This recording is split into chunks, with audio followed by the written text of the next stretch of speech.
Famous ஆயிட்டீங்க.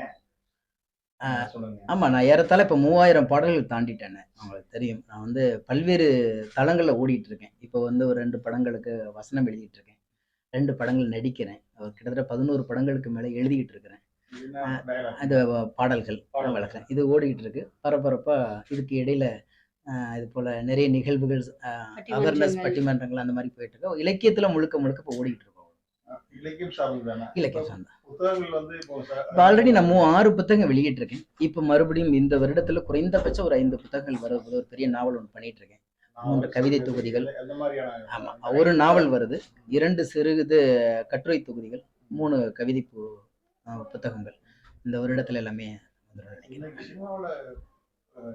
இல்ல அது இல்ல. என்னன்னு கேட்டீங்கன்னா கதைகளே இங்க இல்ல. நம்ம எல்லாம் வந்து ஒரு கதைகளை நிறைய கிளைகள் இருக்கும். அதுல நிறைய உறவுகள் இருக்கும். அப்ப நிறைய சொல்லி எழுத முடியும். ஆனா இன்னைக்கு ஒரு நிகழ்வே கதையாக மாறி விடுவதனால ஒரு அழுத்தமான பாடல்களை திரைத்துறையில வைக்க முடியலங்கிற கவலை எங்களுக்கு இருக்கதான் செய்யுது. எங்கேயாவது ஒரு 10 படங்கள்ல ஒரு படங்கள் கதை அம்சமா வரும் பொழுது அதுல எங்களுக்கு கிடைக்கிற அந்த சந்தர்ப்பத்தை பயன்படுத்திக்கிட்டு தான் நான் அப்பப்போ எங்களை நிரூபிக்க வேண்டியிருக்கு. இல்லைன்னா சத்தத்துக்கும் சப்தங்களுக்கும் நாங்க எழுதிட்டு அடுத்த கட்டத்தை நகர வேண்டியிருக்கு சூழல். உண்மைதான். அது ஆரோக்கியமான பாடல்கள் குறைவாக இருக்கிறது. அது மீண்டும் மீட்சி கொண்டு வெளிவருங்கிற நம்பிக்கை இருக்கிறது. இல்ல பாடலாசிரியர்களுக்கும் இசையமைப்பாளர்களுக்கு மட்டுமே இல்ல, பாடுறவங்களை நிறைய பேர்த்த பாடுறவங்களை பார்த்து ரொம்ப நாள் ஆகுது. இயக்குனர் கூட ஷூட்டிங்ல இருக்காது. எங்களுக்கு வந்து எங்களுடைய பகிரிங்கிற அந்த வாட்ஸ்அப் வழியா எங்களுக்கு டியூன் வந்துருது. சுச்சுவேஷனையும் பேசி அனுப்பிச்சிடுறாங்க. அப்ப என்ன, நான் பாடுற ஒரு எங்கேயோ ஒரு கண்டத்திலேயோ எங்கேயோ ஒரு நகரத்திலேயே இருக்காரு, நான் ஒரு பக்கம் ஓடிக்கிட்டே இருக்கேன். அப்படி இருக்கும்போது நிச்சயமா இது வந்து ஆரோக்கியமான விஷயமா நான் கருதலை. ஏன்னா எப்போதுமே ஒரு இசையமைப்பாளர், தயாரிப்பாளர், இயக்குனர், பாடலாசிரியர் இவங்கெல்லாம் ஒன்னா உட்காந்து பேசி கம்போஸ் பண்ணி அப்படி பண்ணும்போது அது எவர்கிரீன் சாங்கா இருந்துச்சு. அதுதான் மரபு, அதுதான் உண்மையும் அப்படிதான் இருக்கணும். அது வந்து இப்போ வந்து துரிதமான நெருக்கடி வேலைகளுக்கு மத்தியில் அதை சந்திக்கிறதே பெரிய அபூர்வமா இருக்கு. இந்த நிலை மாறணும். நானும் நிறைய குரல் கொடுத்துட்டு இருக்கிறேன். கண்டிப்பாக மாறுங்கிற நம்பிக்கை இருக்கு. காரணம், நம்மளுடைய பாரம்பரியம் வந்து தாலாட்டிலையும் ஒப்பாரியிலையும், தாலாட்டில் தொடங்கி ஒப்பாரியில் முடிந்தது. பாடல்கள் தான் நம்மளுடைய ஒட்டுமொத்த நம்முடைய கலாச்சாரத்தினுடைய அடிநாதம். அது சங்க இலக்கியங்களா இருக்கட்டும் அல்லது பக்தி இலக்கியங்களா இருக்கட்டும், அன்று தொட்டு இன்று வரைக்கும் செய்யுள்கள் கூட பாடல்களின் வடிவம். அந்த செய்யுள்கள்ல இசை வடிவம் தொடங்கியது. அப்படி இருக்கும்போது எல்லாத்துக்கும் நம்மள்ட்ட பாட்டு இருக்கு.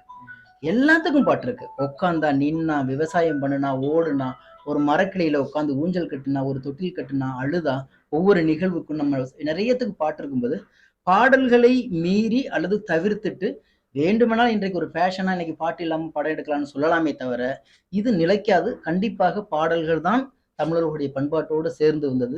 மீண்டும் அந்த கலாச்சாரம் வருங்கிற நம்பிக்கை எனக்கு இருக்கு. குறைவாக இருக்கிறது. ஆமா. ஆனா இப்ப அடுத்த தலைமுறை வந்து என்ன, நிறைய வாசிப்புகள் குறைந்து இருக்கு. ஒரு சில பேர் மட்டும்தான் இருக்காங்க. இப்ப 50 இயக்குனர்களை யாரையும் குறை சொல்லல. 5 பேர் வந்து தீர்க்கமா யோசிக்கிறாங்க. 45 பேர் எங்கேயோ 2 படத்துல ஒர்க் பண்ணிட்டு ஓடி வந்து டைரக்டர்னு போறதுனால தான் அவங்களால தொடர்ந்து வெற்றிகளை கொடுக்க முடியல. அழுத்தமான கதையமைப்பை இந்த சமூகத்துக்கு தேவையானதை கொடுக்க முடியல. அதனால இப்ப கடந்த ஒரு 5 வருடங்களாக சப்தத்துக்குள் சினிமா மாட்டி கிடக்கு. அதை நம்ம மீட்டு எடுக்க வேண்டியது ரசிகர்களாகிய நம்மளுடைய பொறுப்பு தான். சொல்லுங்க. ஆல்ரெடி நான் வந்து ஒரு 2 படம் முடிச்சிட்டேன். இப்ப நானே ஒரு படம் தயாரிச்சு முடிச்சு வச்சிருக்கேன். ஆமா, வரப்போகுது. இப்ப 2 படம் நடிச்சுக்கிட்டு இருக்கிறேன். இது கதாநாயகன்கிறதை விட அந்த கதைக்கு தேவையான கதாபாத்திரமா இருக்கிறதா நான் விரும்புறேன். ஏன்னா இப்ப எல்லாம் வந்து அந்த நம்மளை விட அழகான அல்லது இன்னும் அதற்குன்னே சிரத்தை எடுத்து நடிக்கக்கூடிய நிறைய பேர் இருக்காங்க. நமக்கு எழுத்து, கவிதை, தமிழ் கூட இருக்கு. அது போதும். கட்டாயம் பண்ணி அழைக்கும் போது அந்த கதாபாத்திரத்துக்கு சரியாக இருந்தா மட்டும் நான் ஏத்துக்கிறேன். இல்ல சார், அதுக்கான தீர்மானம் தலைமை என்ன முடிவு எடுக்குன்னு தெரியல. ஏன்னா நேத்துதான் வந்து செயற்குழு கூடி இருக்கு. அடுத்த மாசம் வந்து பொதுக்குழு கூட போறோம். அதனால வேண்டி அந்த பொதுக்குழு முடிந்ததுக்கு பிறகுதான் ஒரு தீர்க்கமான முடிவுக்கு வர முடியும். தலைமை என்ன முடிவு எடுத்தாலும் அதுக்கு நாங்க சம்மதிக்கிறோம்.